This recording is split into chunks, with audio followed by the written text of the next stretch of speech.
Welcome everybody to our webinar today on Facilitate, which is in relation to the return of individual clinical trial results to patients. And the project has been going on a number of years now, and we want to give an update in terms of where we stand. So we have some great speakers today, and we also have a panel of people representing the different stakeholders that are involved in this project, which obviously clearly patients are very important, clinicians, academic researchers, and regulators. So we hope to have a very interesting discussion on all of the topics. Just to give you an update on the plan for the next 2 hours. So we're going to start off with an opening session and just a very quick reminder of what the Facilitate project is about. And Joanna Blum, who is our coordinator of the project and also the professor of psychobiology, pediatric and behavioral neuroscience in the University of Medina, will be giving us an overview. And following that, we have Kira Staunton, who will be giving us a progress overview of where we stand. So that'll take us to about a half an hour in, and then we'll get on to our panel discussion. And at that point, I will introduce our panelists. So for now, I'm going to hand over to Joanna, who's going to start us off with our opening presentation. Thank you, Joanna. Yes, hello everybody, and thank you for joining us today. If this is your first time hearing about Facilitate, let me just introduce us briefly. Facilitate is a European public-private partnership funded under the Innovative Health Initiative joint undertaking. We bring together 29 partners from across the clinical research ecosystem: industry, sponsors, academic researchers, site staff, patient organizations, and participant advocates. Our mission is to create a participant-focused framework for two key areas. One, the return of individual clinical trial data to participants, and second, the responsible reuse of clinical trial data for secondary research. Today, however, we focus on the first, returning individual participant data to trial participants. Why our project, Facilitate, is part of a wider vision for future health. By 2030, clinical trials need to be patient-centered and easily accessible, fully integrated into health processes, designed with a quality approach, so quality by design, maximally leveraging all available data and improving, in the end, the European population health. Next slide, please. What is the vision of Facilitate? It's to improve the legal, ethical safety and rigor of the return of individual clinical trial data and reuse of clinical trial data for research. Our mission now, at this moment, is shaping a patient-driven, trusted legal and ethical ecosystem and building an actionable process to sustain the return of individual participant clinical trial data. Our approach to do this is to engage all participants in offering their resources for building this process together. But first, let us look at why RoIPD matters, why it is so important. Participants consistently express the desire and the expectation to receive both individual and aggregate results from the research they contribute to. This isn't just a matter of good practice. It's about respect, transparency, and trust. Participants want to know, what treatment arm am I in? Was I in? How did I respond?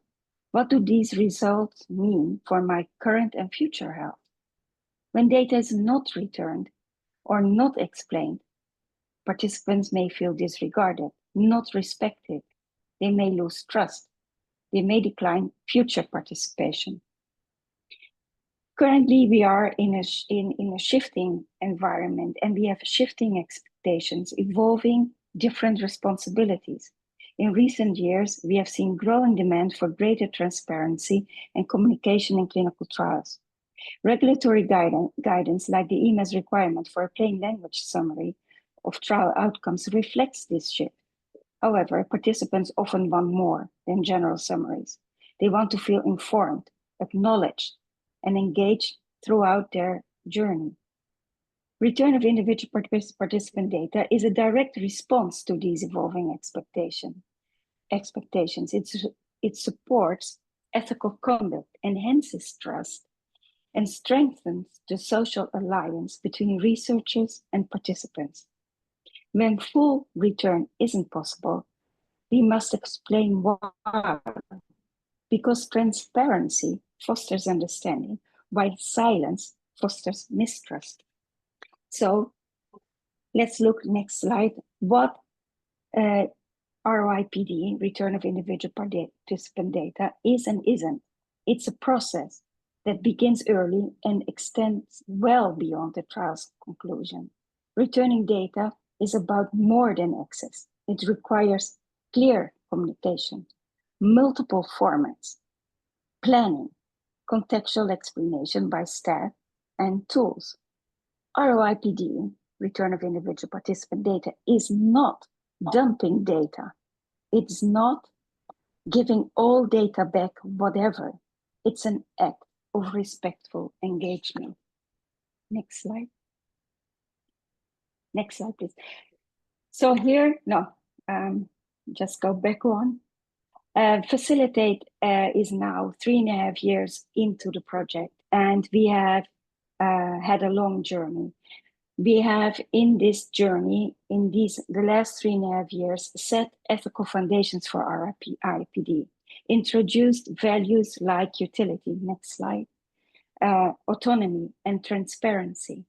We have gone beyond the core of beneficence, justice, and non-maleficence and included empowerment, utility, transparency, inclusivity, and further expanded it even more, like incorporating trustworthiness, equity, confidentiality, respect for persons and community.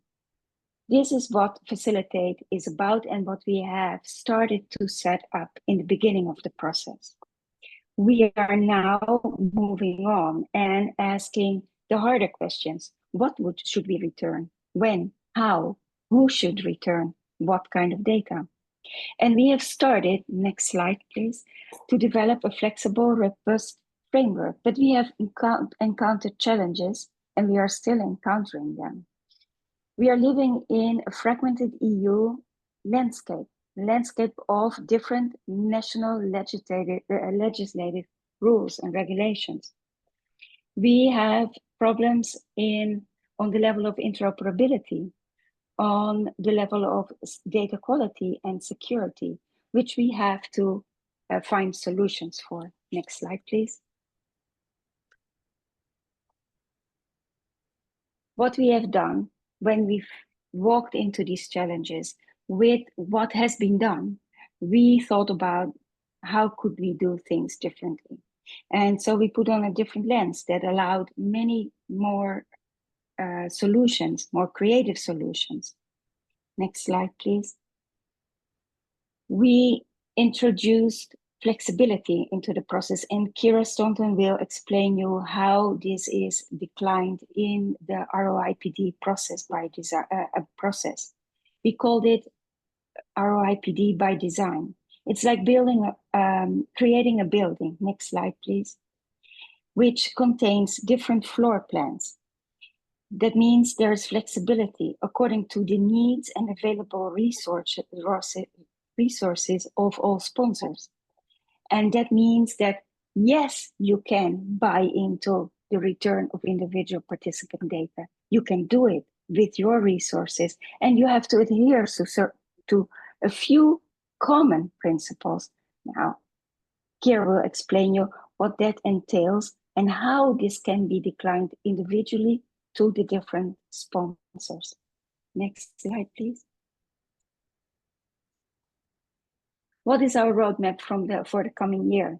We are very proud to be able to start piloting our RoIPD process. We are going to implement it, try to implement it in different pilot studies. We have found different industries available to start doing that. And we start small. We try to learn and adjust according to the needs. We will start advocating for our RoIPD by design and see if we can get other industries to start piloting.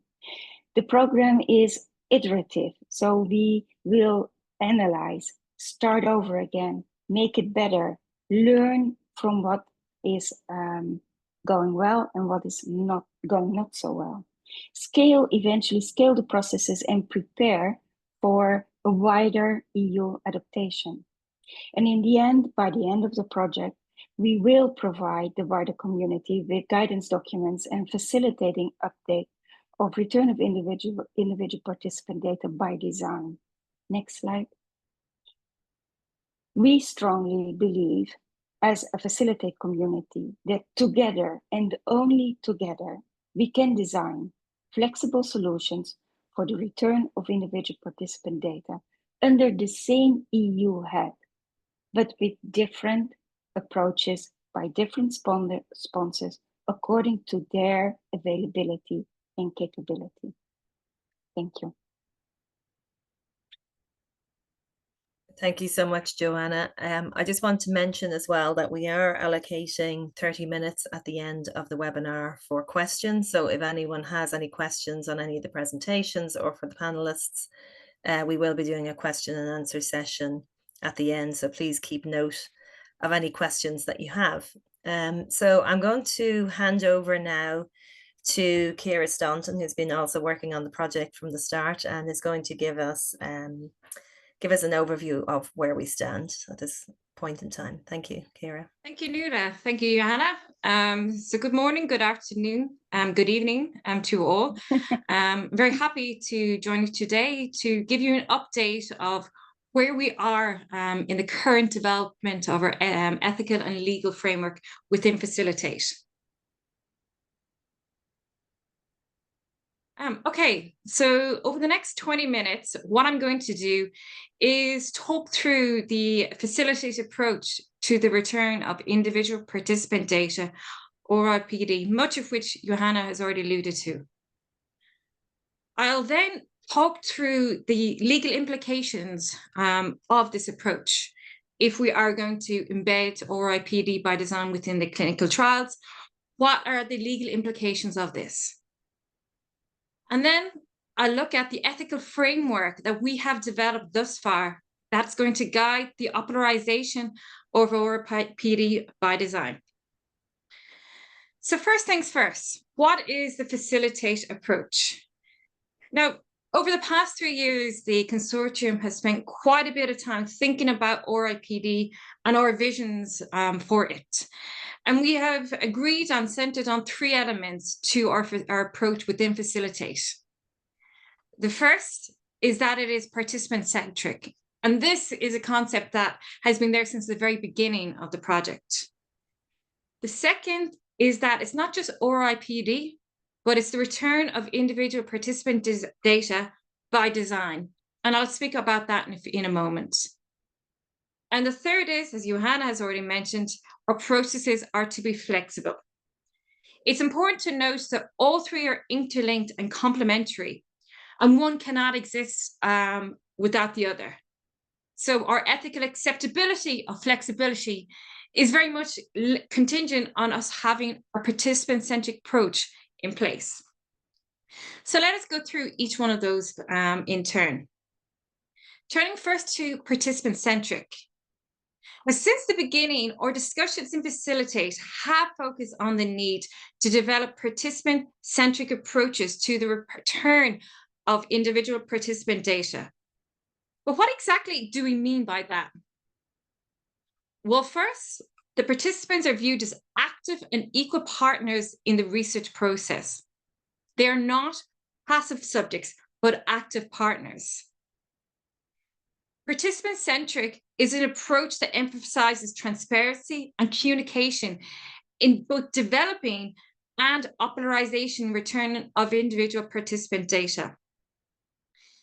It is an approach that enhances research by aligning the needs with participants by aligning the research within participant needs, expectations, and insights.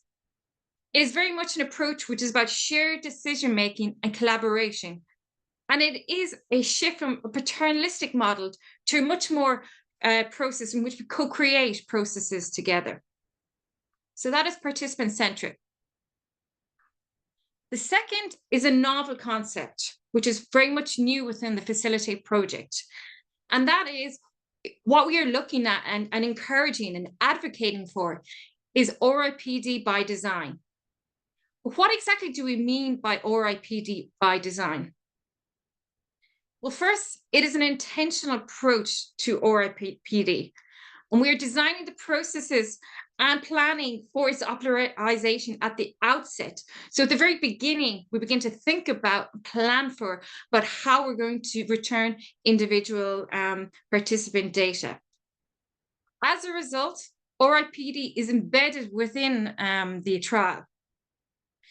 And taking this intentional approach will help ensure that mechanisms for RoIPD are embedded into the clinical trial design, execution, and post-trial planning phases, rather being an afterthought. And this is important for encouraging both participant engagement, but also promoting trustworthiness. Now, finally, onto a third element, which is flexibility. But like clinical trials, RoIPD will occur in diverse contexts. And as such, a one-size-fits-all approach to RoIPD is both impractical and desirable. But by taking a flexible approach at this stage, within Facilitate, we believe that this will encourage RoIPD by design that is inclusive, scalable, and capable of being effectively implemented across a wide range of trial settings. So there are three elements of the Facilitate approach: participant-centric, RoIPD by design, and flexible. But now thinking through, if we are going to advocate for this RoIPD approach, and not just RoIPD, but RoIPD by design, what are the legal implications of having such an approach? Now, when we set about to think about this, and in developing the ethical legal framework, we kind of centered on this idea that what we're doing is very much like that of a coloring book. So just as when you were given a picture to your daughter or your son or whoever in a coloring book, you're given the outlines of the coloring book, and you ask the child to fill in the colors. For Facilitate, the outline is the law. That is the boundaries of which we need to operate within. We cannot go outside that boundary, but we can work within that boundary. First of all, we examined the Clinical Trials Directive, and we saw there that there is no legal mandate as it stands for the return of individual participant data.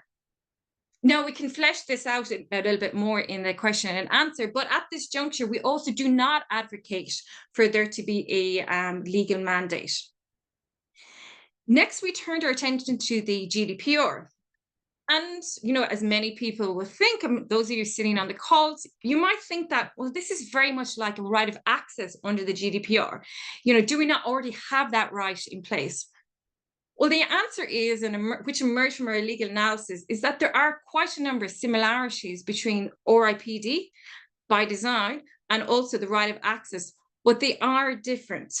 For example, the right of access is something that is initiated by the data subject, the participant, and it is determined by the data controller on a case-by-case basis.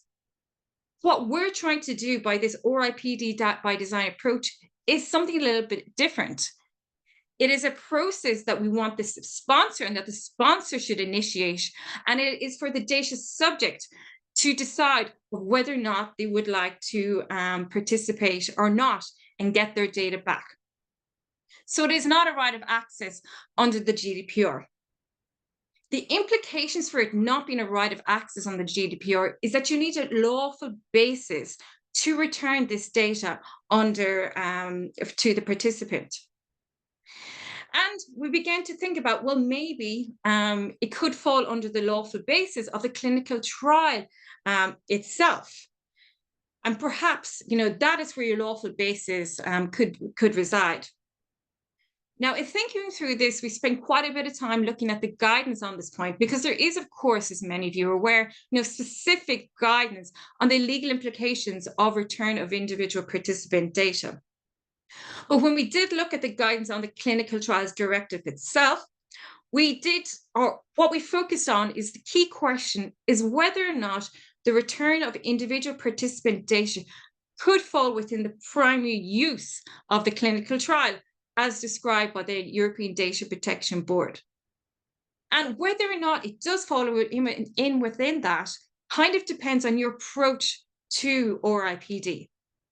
If you take this intentional approach to embed RoIPD into the clinical trial itself, then there is a very strong argument for you to say that, well, yes, it does fall within the clinical trials regulation, and therefore we do not need a separate basis for the lawful processing of data.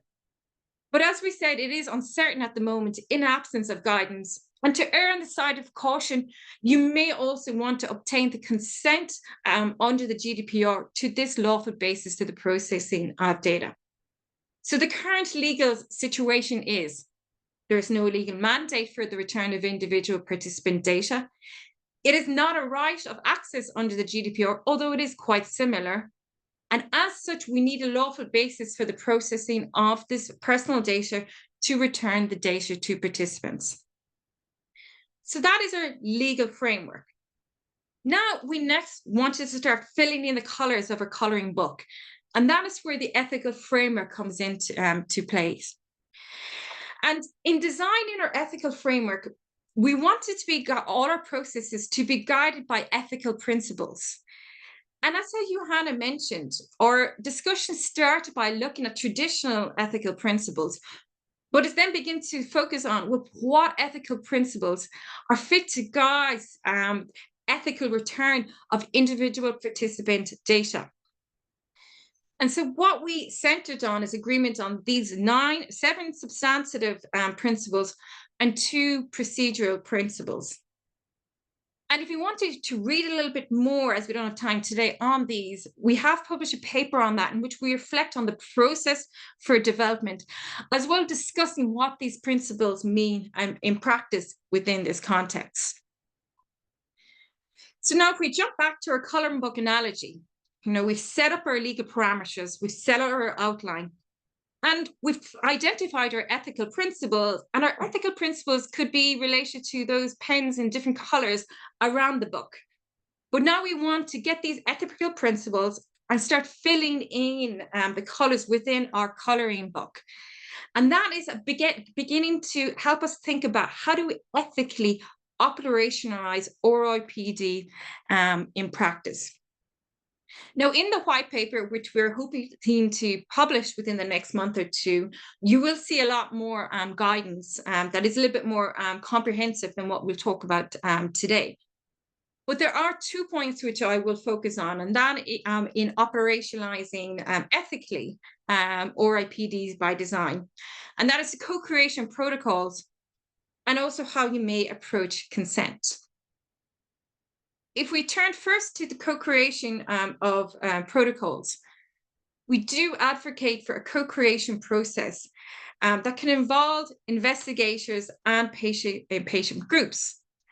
And as we all know, I think for those of us on the call would be very much aware that co-creation in this manner will improve transparency of the processes, will confer agency on participants, and it also helps ensure that the concerns of needs of participants are considered. Now, we're not saying that a co-creation plan needs to be done for every single trial, and RoIPD plans can be co-created for different types of clinical trials. What's important is that they are co-created and that you do get ethical approval for these RoIPD protocols. Now, excuse me, We also very much encourage at this early juncture the sharing of RoIPD plans or RoIPD plans. And this is because it's important as we begin to develop and scale up that we can all learn from each other, and in that way improve the processes that we do ultimately put in place. But what are the things that you may need to consider in developing RoIPD protocols? Well, within Facilitate, at this juncture, we've considered that the following should be included within RoIPD protocols. The first is the consent process. And of course, this is the process for providing participants with information and obtaining their consent in the protocol, when they should be approached, what information should they be giving, and so forth. The protocol should also define the roles and responsibility in the context of return of individual participant data.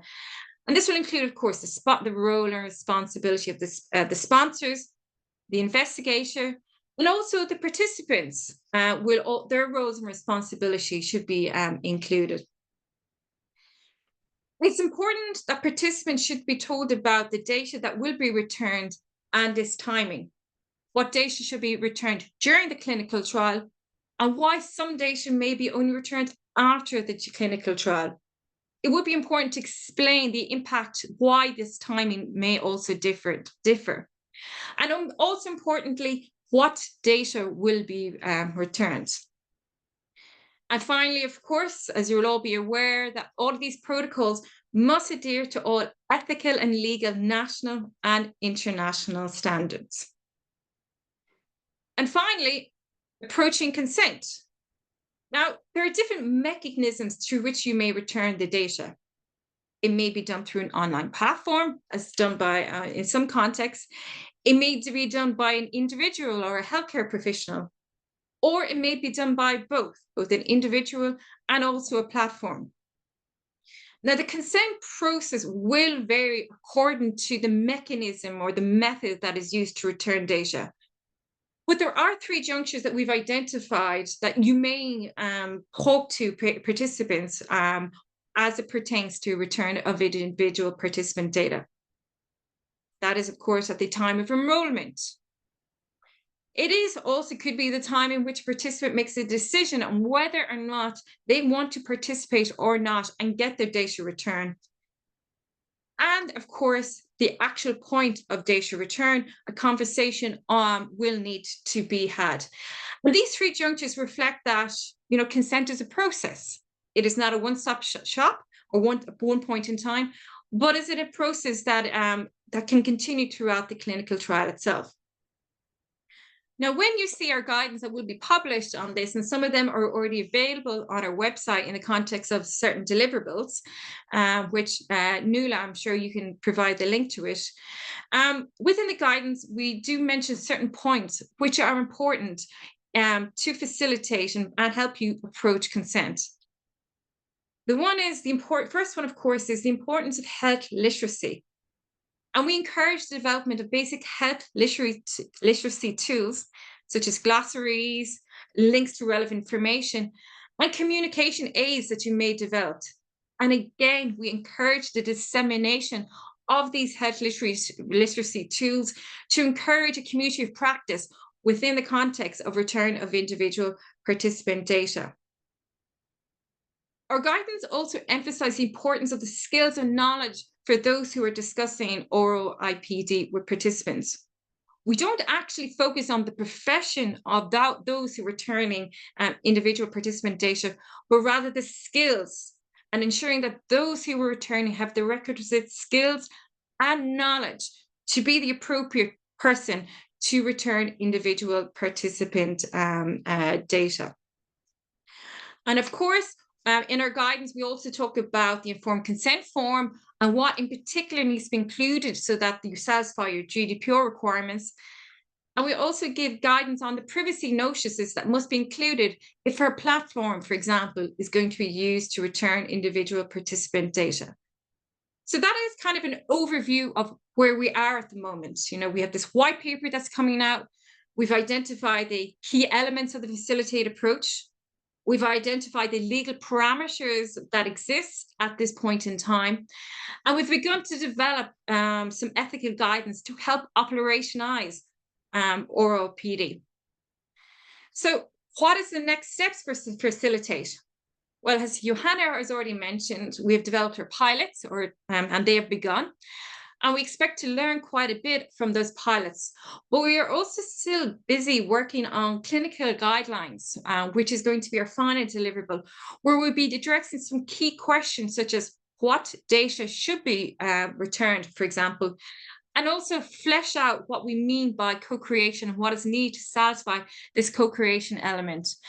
And of course, we're going to learn from webinars such as this and our continued engagement with the patient community.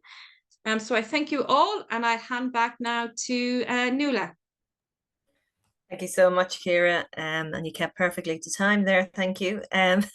So we're going to move forward now with our panel discussion.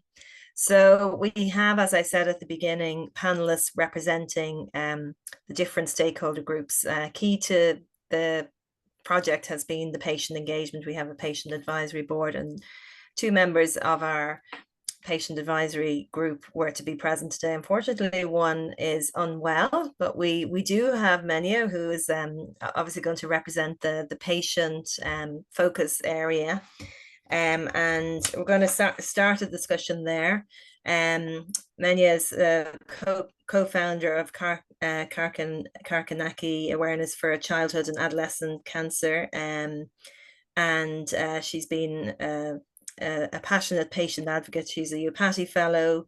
She's an NGO consultant and a strategic communicator, and we're really glad to have had her as part of the project from the very beginning.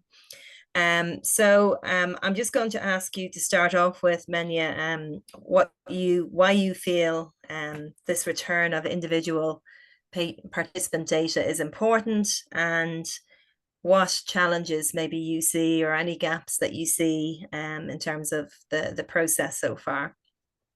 So feel free to introduce yourself further if you so feel. Yes, thank you very much. Thank you very much for the invitation. It's a great honor for me to be here representing the global patient community. You know, patients, we are a very big community. Could I ask you to just speak up a little bit? I think the sound is down low again a little bit. Thank you. Yes, now can you hear me? Yes, that's loud? a bit better. Okay, Yes, thank you very much. I don't have to say a lot about myself. I am a patient advocate, specialized in the field of cancer. I was a caregiver, and I'm also one of the founders of an NGO in Greece about childhood and adolescent cancers. The question that you asked is very important, and also it's very inspiring for patient advocates, because Facilitate's mission to return clinical trial data to study participants resonates deeply with the principles of patient empowerment and autonomy. By enabling patients to access and utilize our personal health data gathered during studies, the project fosters a more transparent and ethical ecosystem. This approach not only enhances us to share our data and share medical decision making between patients and healthcare professionals, but also position patients as active contributors to future research endeavors. Working in the Facilitate project as a volunteer, I have observed some gaps in the work today, and I'm going to share with you the gaps that I have observed. While Facilitate has made, as we've seen from the previous also speakers, significant strides in developing a GDPR compliant framework for data sharing, there are areas that we have to be more careful. First of all, we need more and more patient education and communication, ensuring that patients fully understand their rights and the implications of data sharing is very crucial. Developing comprehensive educational materials and communication strategies can bridge this gap. Also, inclusivity in stakeholder engagement. Although the project involves various patient advocacy organizations, and if anyone visits the site of and the LinkedIn profile of the facilitate can see that we need to continue trying to attract diverse patient populations, especially those for underrepresented communities, to ensure that the methodologies identified align with a broad spectrum of patients' views and needs. Also, this project has some challenges that the patient community has to address to you.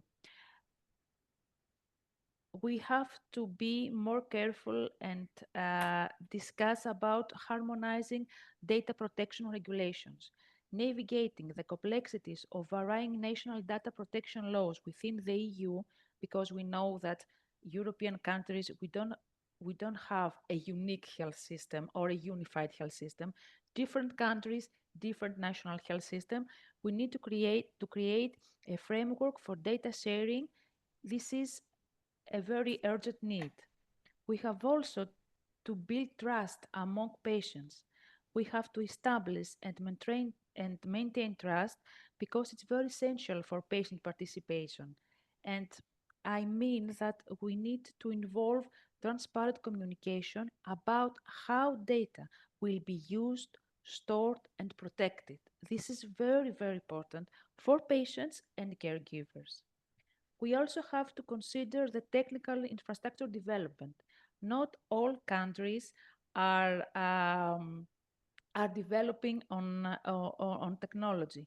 Developing and implementing the technological solutions necessary to support secure and efficient data sharing is a complex task. It's not something very easy or a European project can solve in one night, but we we need to take care of it, and this requires ongoing collaboration among stakeholders. As I don't want to take all the time talking myself, and I prefer having a discussion with you. For me, personally, Facilitate is a groundbreaking initiative that has the potential, really the potential, to reshape the landscape of clinical research by placing patients at the center of the data sharing practices. And we, as patient advocates, we need to address the identified gaps and challenges, and we can work with all you towards a more inclusive, transparent, a patient-centric research environment. Because the truth is, the hard reality is that patient is not still in the center of every healthcare decision. And this, we have to change it. And I truly believe that this project can change the ecosystem of data sharing and clinical research. And thank you very much all for your efforts. And I'm here to answer and participate in the discussion that is following. Thank you. Thank you so much. And I'd like all our other panelists, I suppose, to take Menya's points into consideration when you're also kind of answering your pieces. Obviously, as Kira said, the co-design part is kind of integral to the process and the involvement of patients in that, not necessarily on a trial level, but maybe on a type of trial or so that is obviously a key objective of the project. And I'm sorry, and unfortunately Nadia is not here with us, but she's also a patient advocate, and I think that she would agree with me, and we probably both declare the same thing. So yes, and yeah, so thank you for that. We're going to move on. So we also have representation from industry who are obviously kind of sponsoring a lot of trials and would have a responsibility in terms of the return. So we have Swapna Patula, from Associate Director of Data Strategy and Management from GSK in Belgium. And she's going to talk to us a little bit about, I suppose, what points from an industry perspective we need to focus on to make sure that we can get this individual data return. So I'm going to hand over to Swapna. Thank you, Wanda, and thank you for the opportunity to be here and participate in this very interesting discussion where we really are trying our best to be patient-centric, which is what excites me about the whole point here. So I'm Swapna Puthura, Associate Director with GSK within Data Strategy and Management, part of Global Clinical Operations. I have represented GSK at Participant Data Return Initiative with Transliterate, together with other pharmas, where we did build a resource pack to help industry or sponsors who are willing to go in that direction. And then I've been fortunate enough to be part of Facilitate program as well, representing GSK here. And after all of this, I did strongly connect with the cause and the why of what we are doing. So I have been advocating for this within GSK, and I am the business lead for the individual participant data return within GSK. So to say, I am trying to take all of this that we are trying to work towards as a concept and try to see how it looks like to actually implement it in practice in a way that's integrated into the framework of the organization. And I think that's the key element, because we could talk about it conceptually, but then we have to contextualize the concept into your organization, your framework, so to say, and see how it looks like. And I think it's a key element to the whole part of it, and which is where, Facilitate is excited about piloting. And I think it's a very critical piece before we get into the next phase, because that's where we are going to identify the true challenges while trying to do it in real time, and the gaps, if any. And if I may, and I think I do agree with what has been said so far, and I think we are all here. No one is challenging us on the why of it. We all are convinced that this has to be done. But I think the question we are all trying to get to is the how. And that's where, you are going to run into situations which you never anticipated when you work. I worked with Transliterate, I'm working with Facilitate. You don't envision that you would run into something like that. But when you start piloting it, you do get into those situations. And sorry, but I just remembered I had to say all of these opinions are mine and not that of my employer. At the beginning, but then I'm going to do it now. That said, I think what we are trying to do at GSK is our strategy is that we think big, we start small, and we scale fast, which says that we really believe in this. We want this to become an enterprise-wide solution at some point of time, but we had to start somewhere, and we want to start small, make small steps, and then we are looking into scaling fast. So every step is going to be, for us, a learning moment, and then we will iterate. We are going to be agile about it. So as we are in the process of doing it, we do identify certain challenges and gaps, which I think I've been feeding back actively into the Facilitate team. And I do believe that will make the deliverable from Facilitate project clearly more robust and more prepared, so to say, for the rest to follow. But having said that, that doesn't mean people shouldn't start piloting. I think it's exciting. The thing is, I can say that the needle is moving, but it's the question of the pace at which it's moving right now. It's not at a pace that we might want, which is, I think, totally normal for something that's so novel. Even when you're looking for having a technology vendor who would support you with this as industry, I think the landscape is quite novel, where you may not find your ideal partner, and you might have to get into a space where you would want to co-create something, right?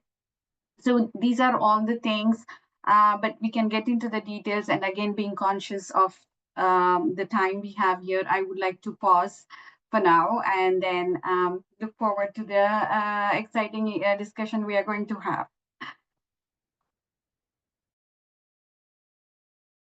You are on mute. I just see a comment coming in on the chat from Francois and his experience as a trial participant receiving his own data. And I think this kind of comes into maybe some of the requirements and in terms of maybe contracting and what follow-up kind of processes need to happen, because he mentions that, you know, the return of the results had consequences because it maybe required a consultation with both a geneticist because of the whole genome sequencing, a pharmacologist, because it had consequences on his care that weren't study related necessarily, but it was whether those additional consultations were kind of part of the trial arrangements and the budget. And this might be something when we talk to our clinician, Gennaro, also that comes in. It's that balance between you know, the responsibilities of the clinician who's dealing with the patient directly. And so that, I think, gives a good lead into you, Gennaro, in terms of in terms of your experiences. Now, I know that you've been looking after a director of drug development of a phase 1 unit, but you've also worked in lots of other phases of trials, like over 90 early trials and 20 other various academic trials. So you have a lot of experience in this. So what is your, you know, from your experience, how you're currently managing that return of clinical trial data to patients and how you balance that? Because we've heard feedback from patients as not just seeing the view of individual results as they go along, but like that broader view of maybe the impact of being involved in that clinical trial on their overall progress. Or so maybe you could give us a little bit of insight from your perspective. Yeah, many thanks. First of all, thanks again for inviting me to talk about this particular experience. I will start, if I can, with personal experience as a patient. As a patient, recently volunteered on a cardiovascular trial. 2 weeks ago, I've been admitted in a general medicine clinic, participated in a cardiovascular trial, just, you know, at the particular treatment that the doctor didn't know me, obviously, but didn't know I'm a doctor by myself. Just give me an informed consent, please sign here. I will visit you and I will give you some tests, and that's it. I asked for the sense of the tests. I asked for the sense of the visit.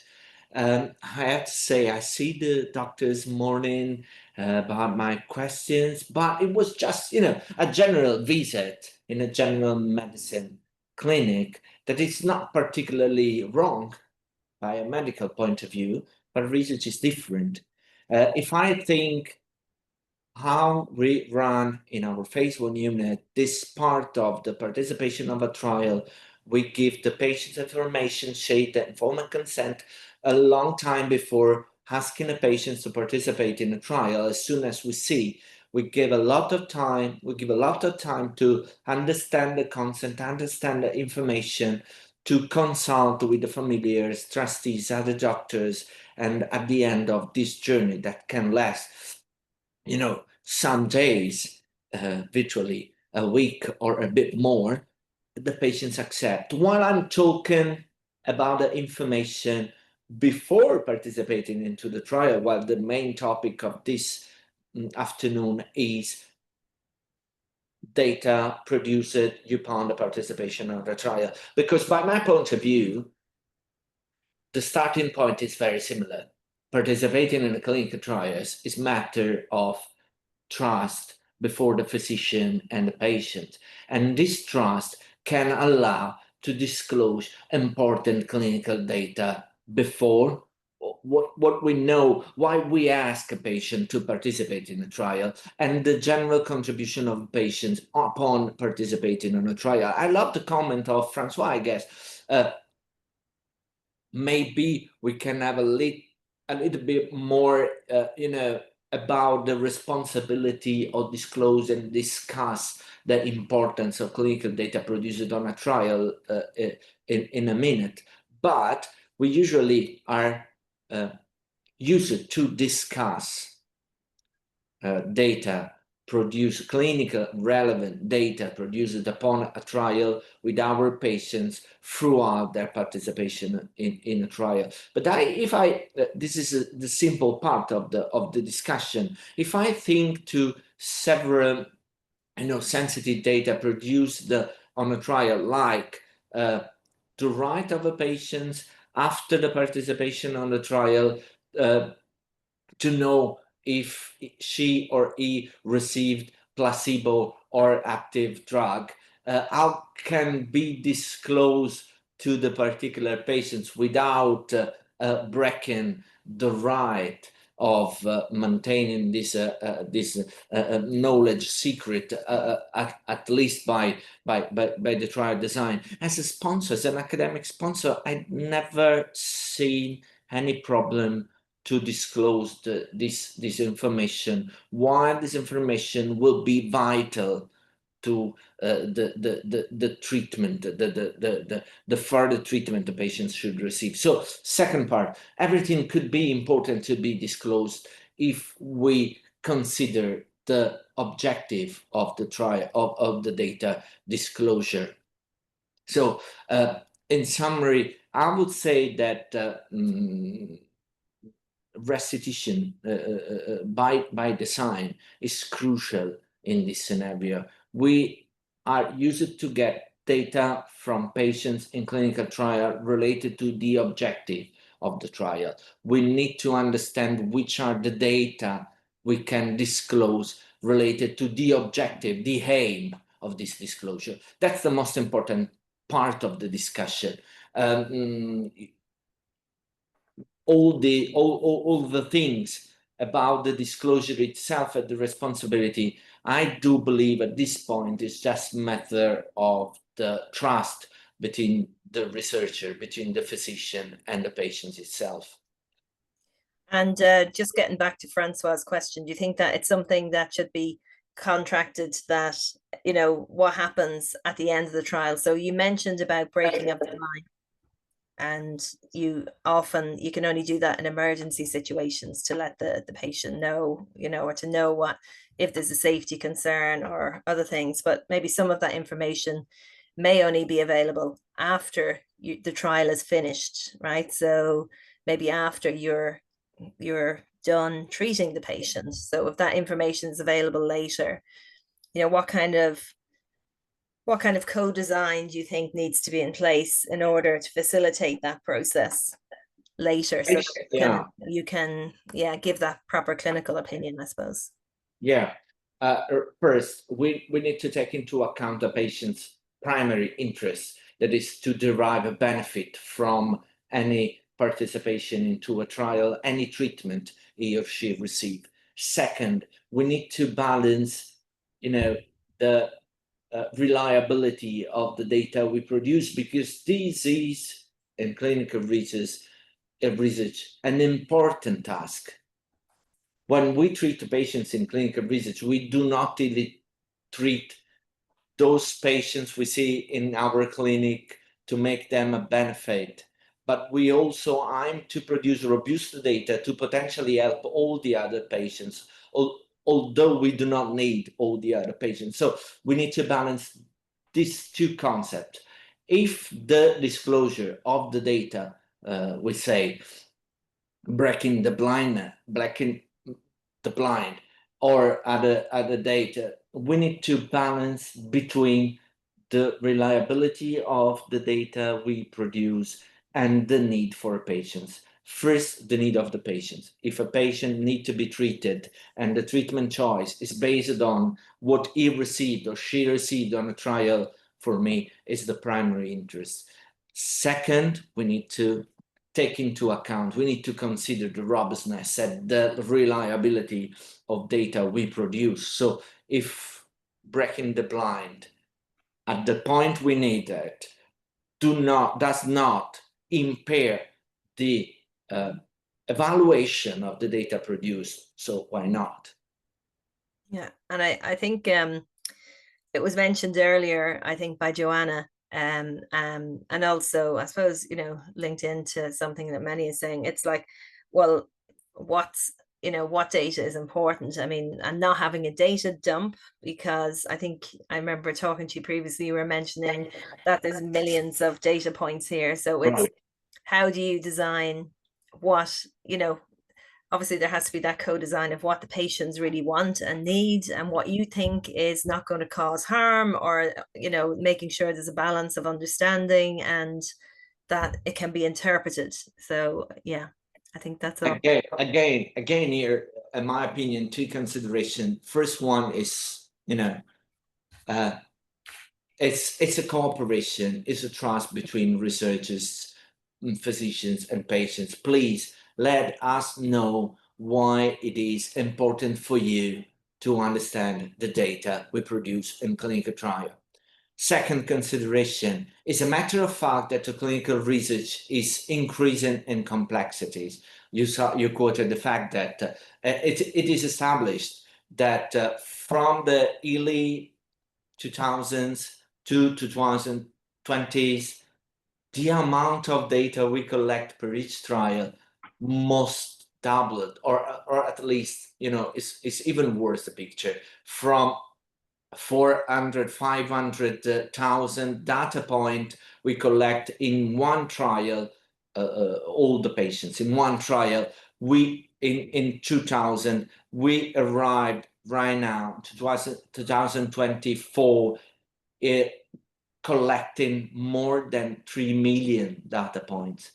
So it's important then to sit down and decide which part of this data sphere is important to be disclosed, and which kind of discussion. Again, I will get back to the comment of Francois you quoted before. At the end of the trial, we collected throughout the trial pretty much, you know, 500 information on 500 genes mutation at certain points during the treatment of cancer patients.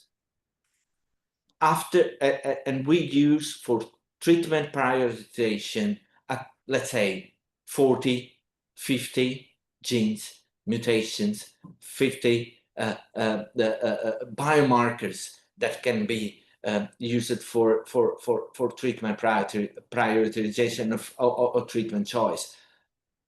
And we disclose at the end of the trial the information about mutation on all 400 genes at several time points after the trial. Who is responsible for discussing with the patients the sense of that, of those mutations, of those data? The researcher, the primary care physician, the primary geneticist. We can discuss as a matter of organization, as national health systems could cope with that. But we are talking also from national health systems that are not organized for doing research at high level in every centers. So it's a point to be discussed. Disclose all these amounts of data and give it the unsupervised to patients. Could be like, let's say, answering through thirsty patients with the 5 rows amount of water. You can have, you know, this 5 rows drinking thirsty. It's completely unhelpful in my point of view. So let's discuss which are the important data we have to disclose to be, let's say, in the primary interest of a patient, and which are the data really helpful to disclose for shape the treatment of the patients after the trial participation. Okay, that's great. Thank you so much. I want to move on to, we have also a member kind of representing regulatory aspects, academia. So we have Luca Pani, who's Professor of Pharmacology at the University of Modena. But in his previous roles. He has been former Director General of the Italian Medicines Agency and a member of the Committee for the Human Medicinal Products of the EMA, or the European Medicines Agency. So Luke is going to give us some kind of feedback in terms of the regulatory landscape. So Luca, thank you for joining us. Maybe you could start off by just telling us about some of the current and emerging regulatory gaps in relation to return of individual results. I think this will link in somewhat to maybe some of the things that Kira was talking about earlier. Yes, thank you, Nuala. Thank you everybody for participating and for inviting me. I am also partially responsible of why you're here, because I did write the structure of Facilitate back in the days, and was coming indeed from what at the time I was an active regulator. I'm not there anymore, so I can only represent whatever I suppose I see as the issue that are coming based on the data that the regulators see. And back in those days, it was quite clear, especially at the American level, where the patient level is analyzed for every registration trial, that there were so many data that could be reused and be used for good reason, for both efficacy or safety signal. And however, they couldn't, because what you already have alluded, all of you, very well, in terms of the legal boundaries that were there.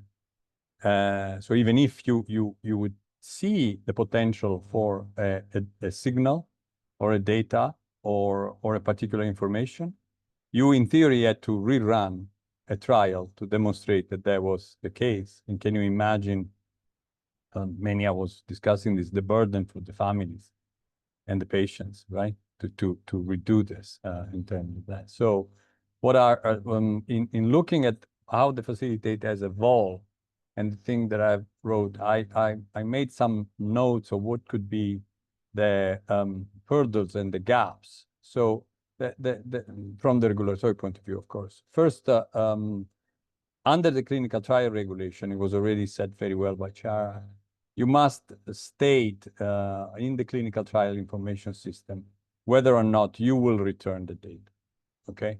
So you already have to have an idea about this. There's no positive obligation to follow through, but you have this. And I want to throw a first bomb on this.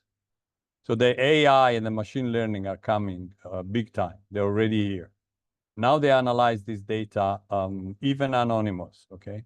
And they pick up signals and things that are really important. And they can be the most evolutionary LLM, can even recommend you to write a consent to ask the patient the authorization for those data. But in the beginning, when the trial started, you had no idea of that. And rightly so. You were sincere, you had no idea, but because that discovery comes absolutely secondary. So under the general, the GDPR, the trial volunteers have the right to access the data, but only, I think, Nuala, you said in the beginning, only if they requested. And the flipping of the paradigm by Facilitate called for the sponsor to initiate the return of data. Now, the question for the regulator is, what is the law that I have to apply for processing personal data under this condition? What is the guidance from the European Commission and the European Data Protection Board to obtain such specific contents? I'm not sure they have defined this completely. So it means that every return of data must clear ethics committee review, condemn divergent national rules and genetic data policy, and among the European member states, we've seen that this is a big difference, right? And operate without, this was already alluded, an harmonized standard procedure across Europe. In the meantime, I'm always kind of worried. I want to make this note. In the meantime, the rest of the world is going very fast in re-elaborating this data. The Americans have over 10 guidance on real-world evidence data. Part of this is reutilization of data in general, okay? So they are already going ahead. So our first critical concern as regulator will be the scope and the traceability. The scope respond to a very simple but disrupting questions from the regulator, and can be reassumed in this very simple word: why? Why are you doing what are you doing? What is the value that without this I would not have for my patient, the family, and the evolution of medicine and mankind? So if you cannot respond to this very fundamental question, the rest becomes preposterous. So how can we demonstrate that the data return continuing after database lock? Okay, so do you have to incorporate new analysis or pseudo-anonymized data for marketing authorization and so on? How can you make sure that the version control is not a challenge?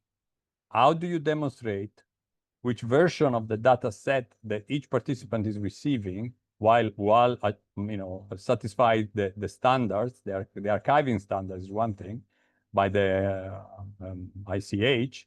What are the technical requirements that you're using this for the good clinical practice guidelines? These two things are different, and they are in the remit of the utilization of data. Second, and I think you alluded to this, site contracts and liability. So if you return the data, this means new work for the investigators. And some will say, very materialized, so who's going to pay? Sorry to be so low in my comment. Who's going to pay my time? Second, who's going to take responsibility for me in doing this? I need explicit contractual clauses around the duty of care. So, as Gennaro was saying this very well, who is going to explain the abnormal laboratory values? Who's going to field the follow-up questions from the participant? And without this, I'm going to say something very hard here, you face actually professional liability claims. No? I mean, if you don't have lawyers in this space, you will have lawyers at your door. With all due respect for lawyers, okay? But that's what's going to happen. So third is the secondary reuse. Once the participants have downloaded the data, they might share it with external services. Now there are consumer genomic companies. There are patients who go online. They restitute data, signing incredible informed consent that you no IRB will ever allow you to sign. They sign it like this because otherwise they cannot access. They give all this data back. These downstream activities fall completely outside the original data processing framework. Now you have other questions about the onward transfer, especially when you go outside the European Economic Area, no? Now, who is gonna really use, or who's gonna have responsibility of how the data is used once it's released?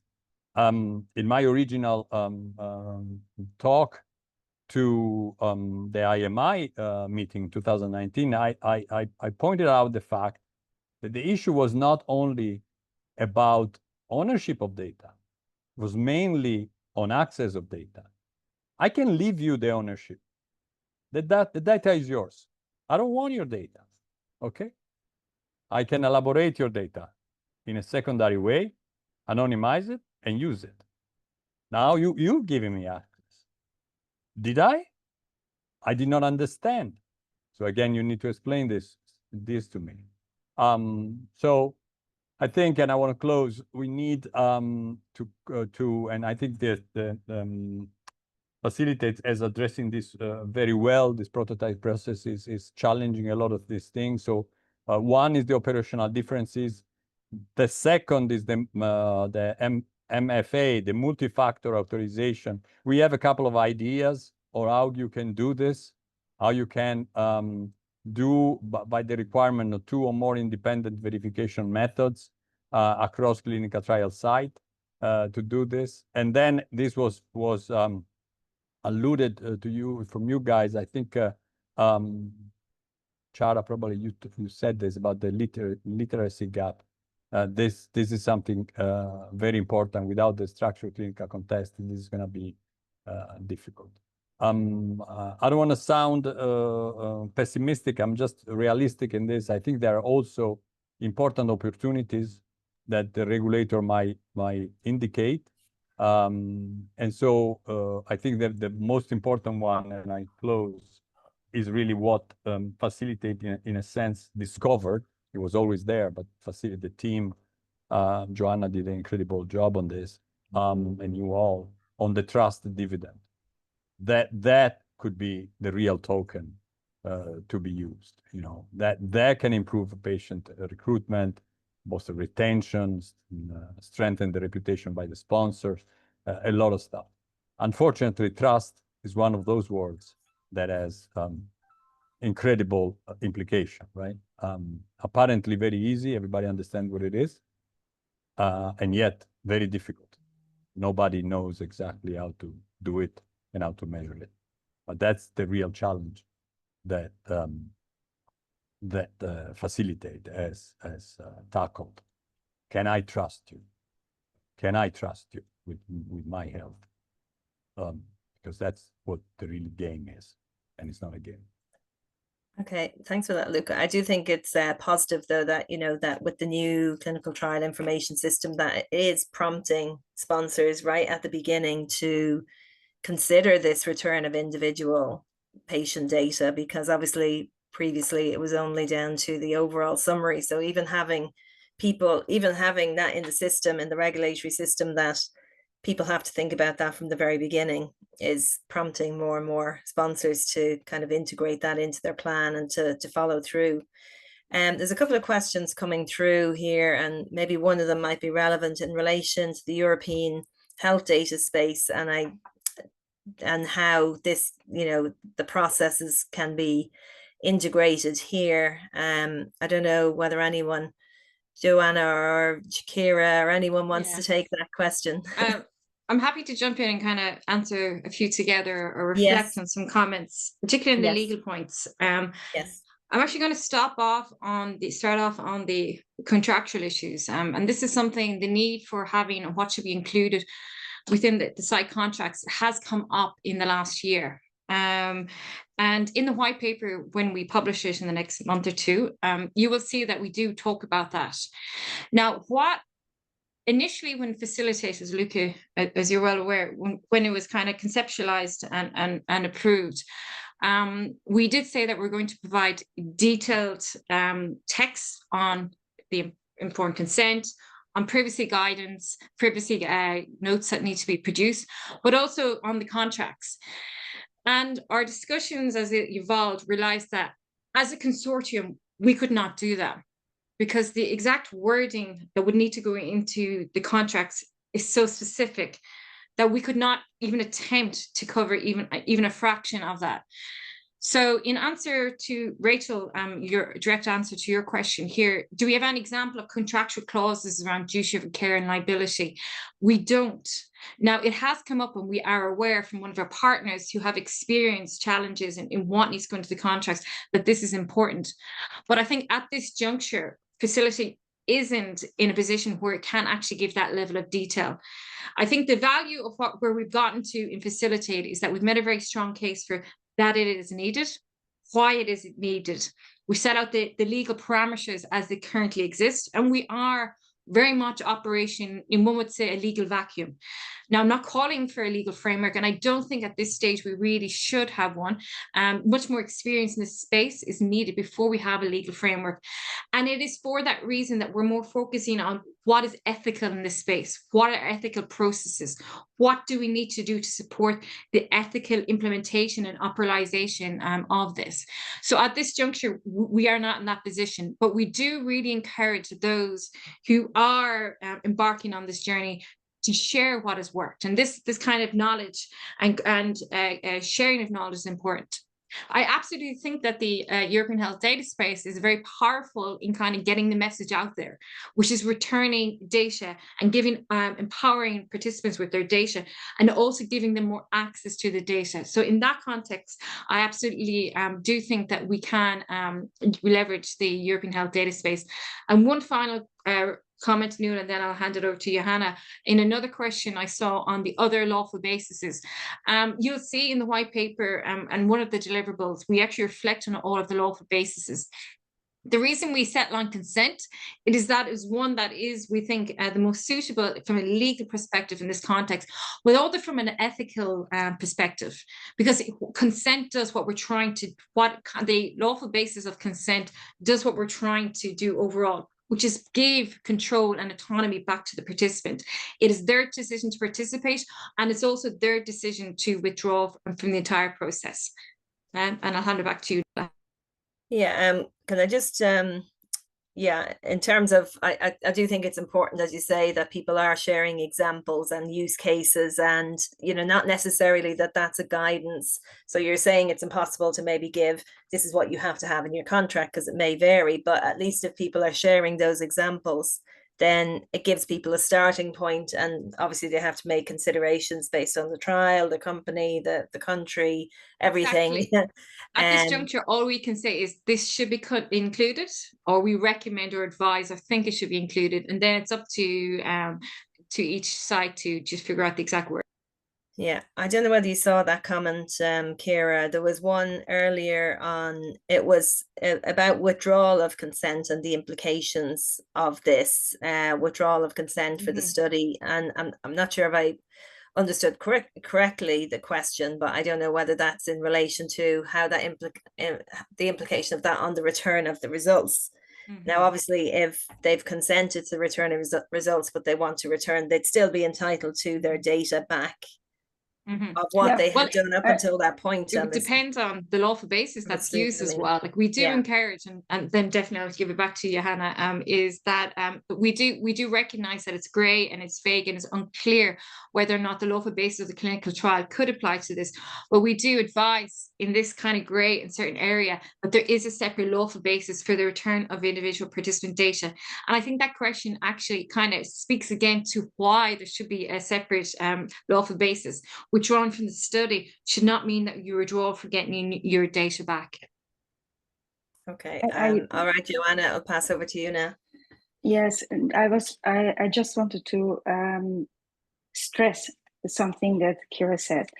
In terms of the lawful basis and the fractured European landscape, at this point, and we have tried for more than 2 years to get guidance on the lawful basis from different European countries and from data protection agencies.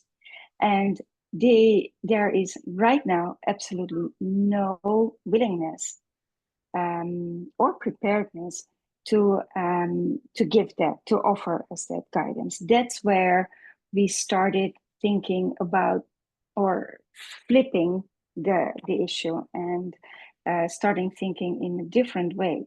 One, because patients always will have the right to ask for their data. That is something that is their right, but that is something they do on their initiative. What is unique of the process we are setting up is that, and that is building trust, hopefully, it is a gesture, it is a process that starts from the sponsor. It is something that is not asked for by participants, but offered in an integral system by the sponsor. That might also save a lot of money because, you don't have to deal with individual requests that might be very cumbersome. But it is a different point of view, and that's where we entered a lawful basis. When we started, and that was sort of when we were all, almost walking into a wall in creating the framework, because RoIPD, yes, many MRCT is thinking about it. Transcelerate has been working on it. Many organizations or consortia have been working around it. But incorporating it as part of the process offered us a different way of looking at it, also legally, because it's slightly different, as Kira said, from right to access. So that's where the uniqueness lies, and we have to build on that. And I wanted to stress that, because flipping it from, yes, you have the right, you always have the right to use what is offered in the way it's offered, because sponsors will find their solution. It can be a platform, it can be investigated, mediated. That's up to them. That is what also Swapna talked about. It's the how. Now it comes down to the how. How is JSK going to do it, to set it up? How is Sanofi providing RoIPD by design? How are you doing it from when you start thinking about a trial? And that is where, for now, we are using, let's say, the legal void. And I agree with Kira, for now, it's not even desirable because there is no uniformity in Europe. So I think we are using what we have and use it to our advantage, what we didn't have. And now we have to see how that is going to play out. And for sure, the discussion about the legal basis is going on with IHI, with EMA, with the EHDS. But there is no clear path forward as to the legal basis. So, but you can use it to your advantage right now.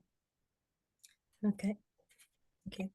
I'm going to go back to Menia just to ask, of any of the points that have come up from the clinician point of view, the regulatory point of view, do you have any further comments or considerations, having listened to their comments that you wanted to bring up? No matter how experienced patient advocate you are, there are two big questions that we cannot answer. This is for sure. It's the why and how. And these are, I think, questions that not even clinicians, researchers, regulatory states can answer. And working as a volunteer in the Facilitate project, I really felt and saw how difficult it is for clinicians, for doctors, for researchers, for regulatory authorities to protect the patient. And sometimes we, the patients, want to know everything and we want to have answers to everything, but there are cases that we cannot. We are talking about participation of the patients in clinical trials, and the magic word that every one of us here were used is the trust.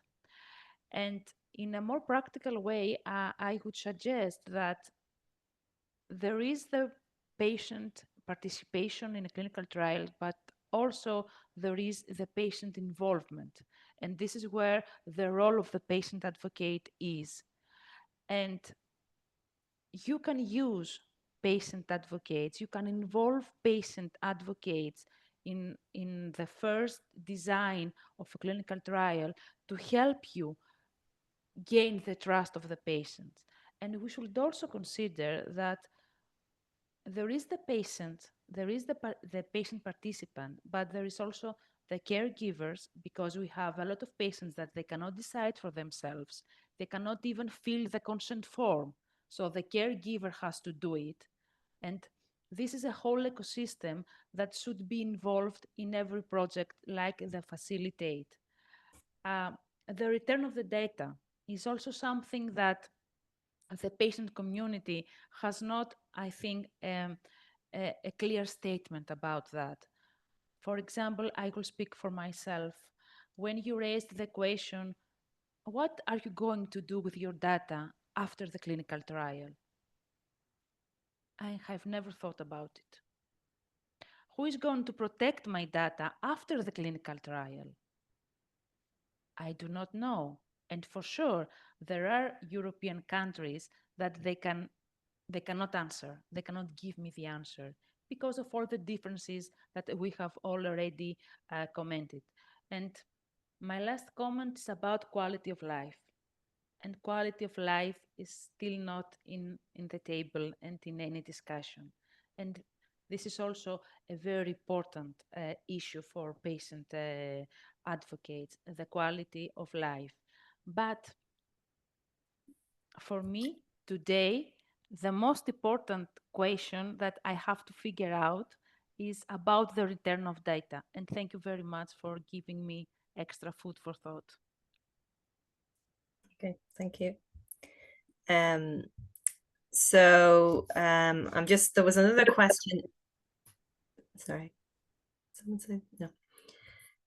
I saw another question here. Does Facilitate have any guidance learnings on the MFA? I'm not sure what the MFA stands for, to return data via technology platform. That's from Josephine. Is anyone on the panel? MFA is multi-factor authentication. That's what I was alluding to. And it's the thing that you probably have now in many of your web when you try to go in and then you get these app authenticators or Duo or others. They'll ask you for a number or a text. So it's a double. It's a level of security that increases the access. It's not completely 100%, but this is what it is. I'm not aware if Facilitate is working on this. We are, and my group in other jurisdiction, because this is one of the solutions in general with dealing with some of the health sensitive data, but it's not easy. Okay, I mean, from the technology side, I suppose Facilitate is concentrating on the process because different companies may use, and I know Swapna, you mentioned, you were mentioning about, maybe there may be solutions that are off the shelf, or you may have to do a custom approach depending on, so different companies may be doing different things, right? But so yeah, I don't know whether you want to make any more comment on that. No, I could add in my experience so far, if I may say, or while trying to have this operationalized within GSK, we did come in contact with a lot of partners or vendors. We did decide internally that it was best that the technology platform piece was outsourced, because as you know, as a sponsor, we are not allowed to hold on or have a record of any of the private information of the participant. And to have access to their data at an individual level, participants are going to have to identify themselves, right? There has to be a way they identify themselves on this platform via which they can download the data. So we did consider that piece together with both our privacy and legal experts, and we did want it to be a third-party vendor that is going to provide a technology solution, of course, which is safe and secure. At the same time, I think it's the whole point of us providing that data that has been not just collected, but validated, cleaned, like it should be, and then providing to this partner who is going to take that data and format it in a way that is user-friendly, understandable, contextualize it, and then share it via a platform that is safe and secure.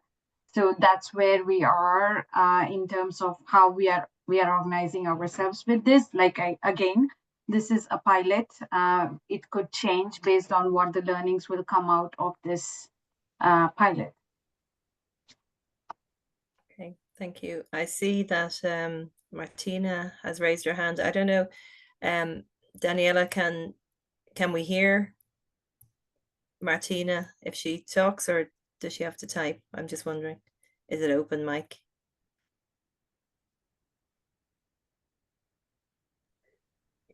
Yes, I opened her microphone.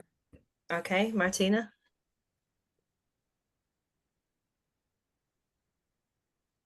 Can you hear me? Did you have a question? No, or feel free to type in a question if you can't open your mic right now. In the meantime, maybe I'll move on to, I know that Blanca asked if we could share the notes. There's an AI companion, Daniela. I don't know if the summary notes can also be shared as well as the recording. Yes, I will try to also share the text because more than one say that we said a lot of things, so it's a very big things to remember. So yes, I'll try to share also the text. Yeah, so I know we are covering a lot of points, so hopefully hopefully people can follow along. So then there's another comment from Enrico, because many clinical trials are performed internationally covering US, UK, and EU. Is it possible harmonizing the steps with FDA and MHRA, taking advantage from the countries who are more advanced in this process? Kind of ICH for this issue. I'm happy to start off, and I'm sure Yeah. Luca can jump in afterwards. So Facilitate involves partners from both the US and the EU, but we do make it clear that it is an EU project. And the reason for that is because the complexity of as Johanna mentioned, the fragmentation of the laws across the EU. So for now, our focus is on the EU, because even getting that done right and trying to have as much harmonization as is possible within the current fragmented regulatory ecosystem is challenging. It would be wonderful if we could harmonize across many jurisdictions in the EMEA regions, but for now we are just focusing on the EU because that alone is complex enough.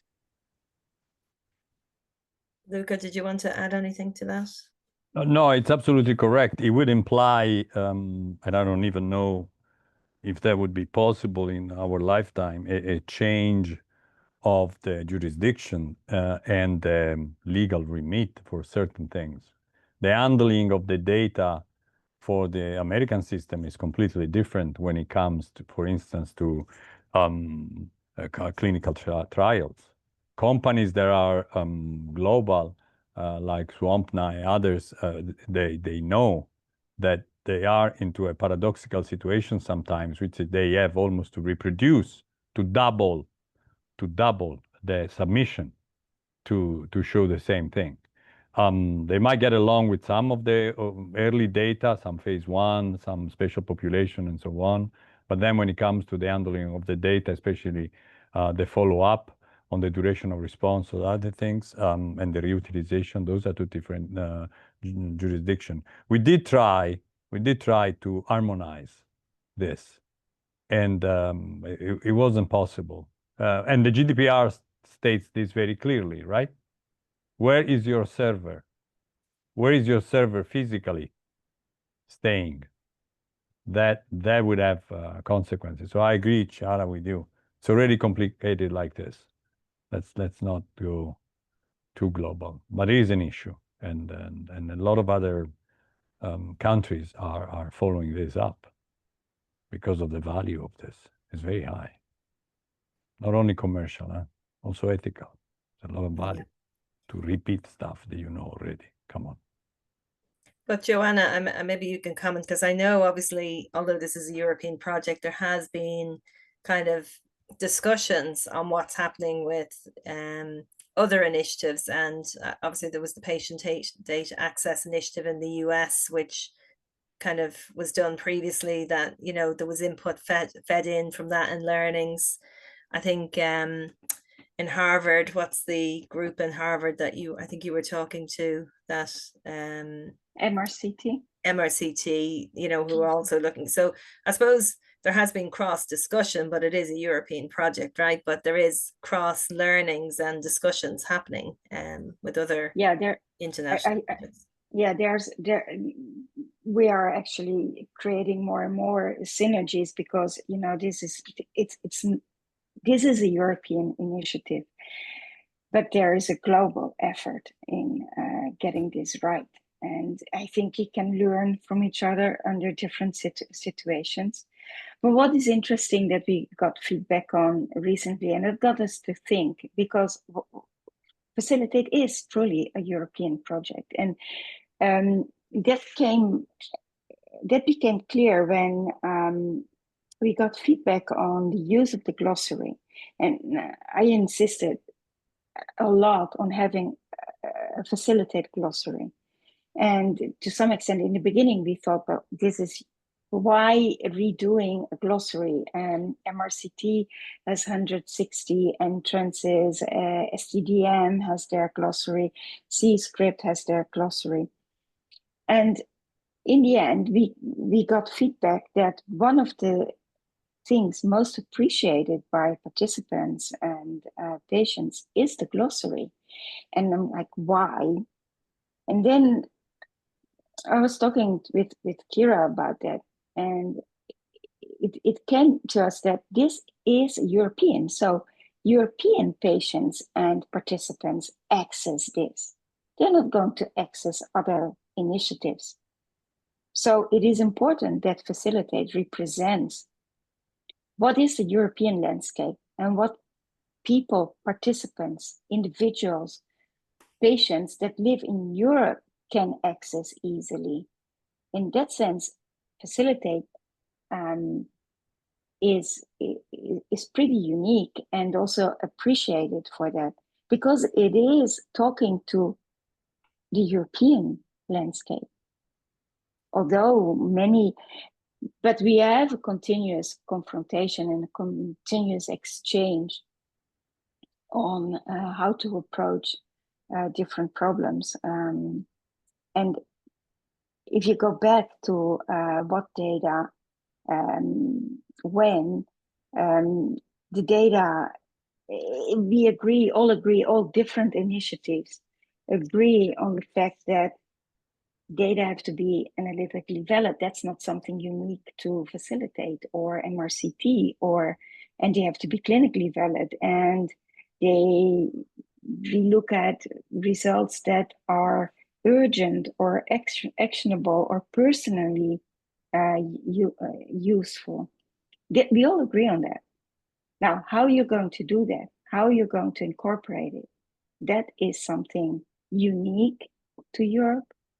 And that's where we were working, but we learned from other projects and realities. Thank you.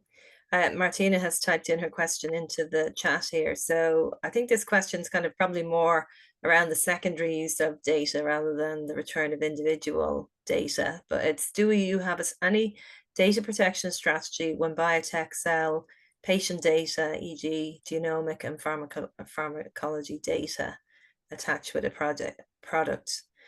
Now, I mean, I suppose here, yeah, the consent is in terms of specific secondary use, right, Kira and Joanna?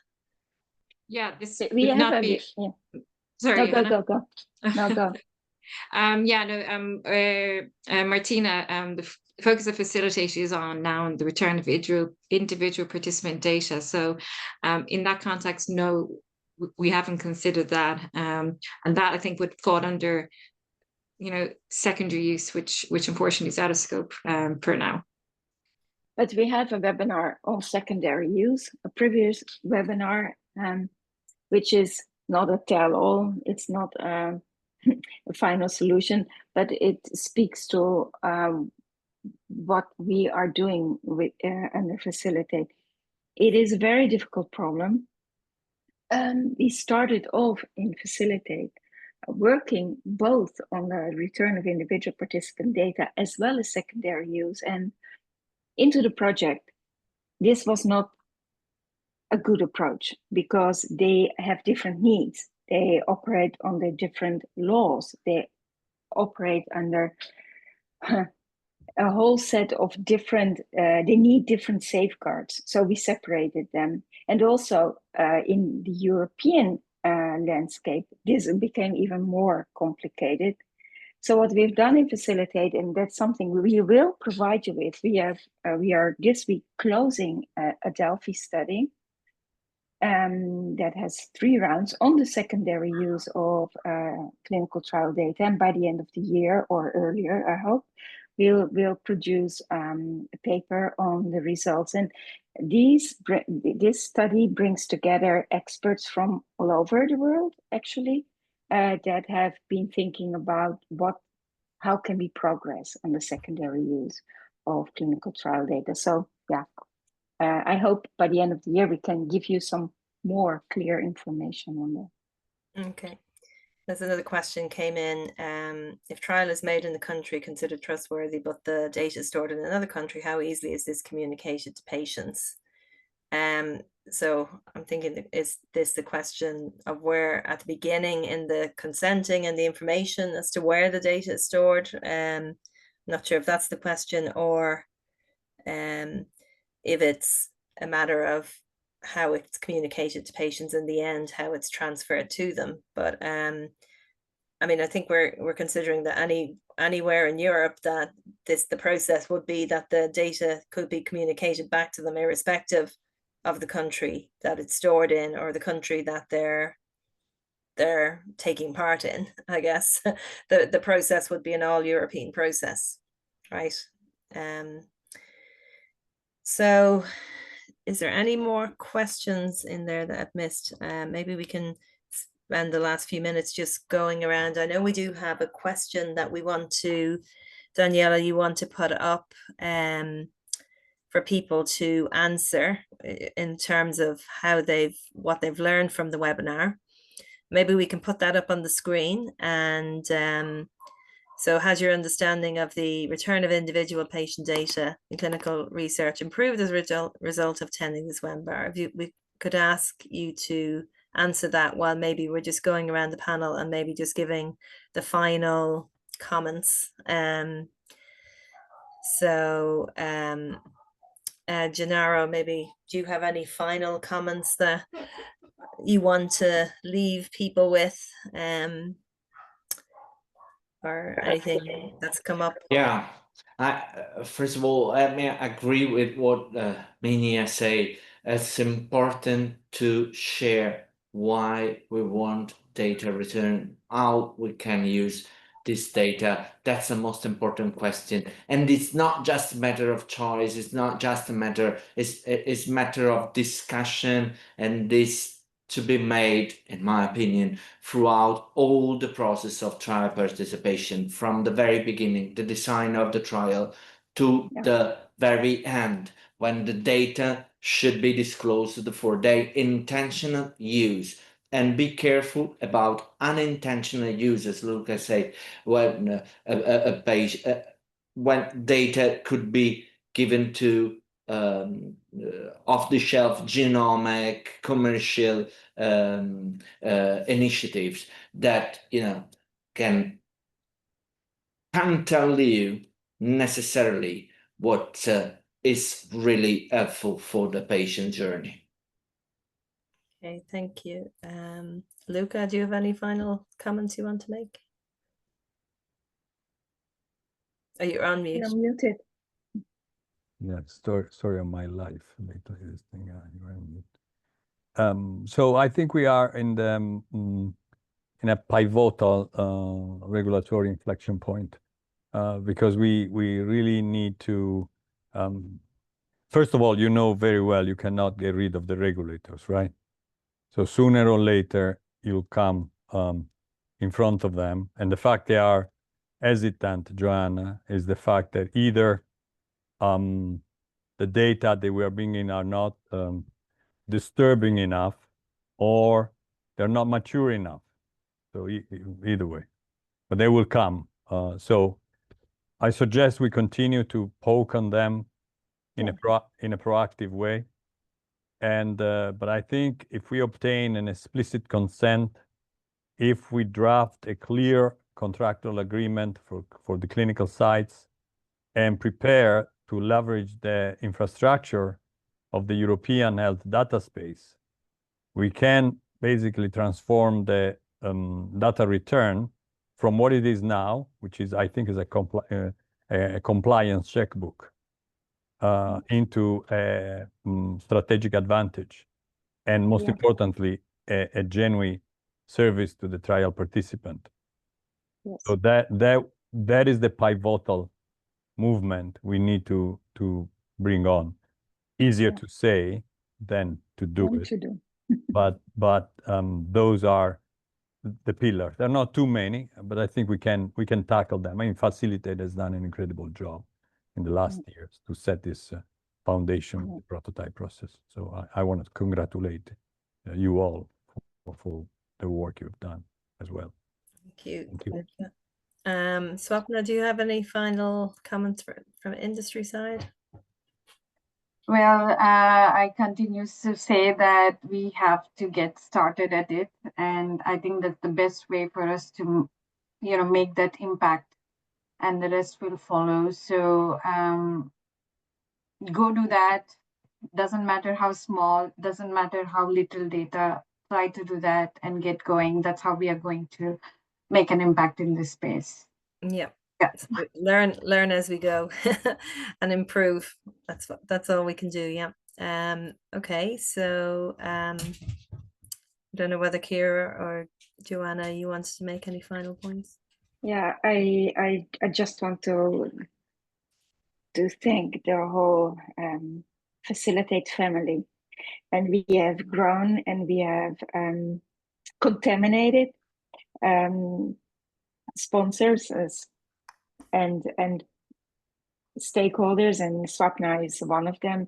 I think one of what makes it still a project that gets me enthusiastic is that you can bring in people because we convey as a Facilitate consortium, I think something that is building trust, because we are trying and we are participant-centered, and you get different stakeholders, new stakeholders or new sponsors on board. And what Luca said as to the inflection point towards regulators, I think we start to manage a positive discussion with them. And that means that we are starting to open up possibilities. Now, there's hard work to do, but when you see a little breach into something that was unbreakable, I think we have a path forward. And so we have a year, I think, to progress and to learn from the pilots and to show, because that's the only thing that in the end you have, show that it works or why it doesn't work, but learn from what we are implementing. If you can show that it is working in some instances, I think we have a base to build on beyond Facilitate. So yeah, I want to really thank everybody for all the efforts, because it has been 3.5 years of negotiating. But in the end, I think we have a base to start from and to start piloting, to really see if it works. Yeah, great. And I would recommend that everyone kind of look at the Facilitate website, look at any of the deliverables that are on there to help, in your own journeys of maybe working on this return of data. I want to thank all of our panelists and our presenters. I'll give the final word to our patient on our panel to see if many of you have any final words to finish us out.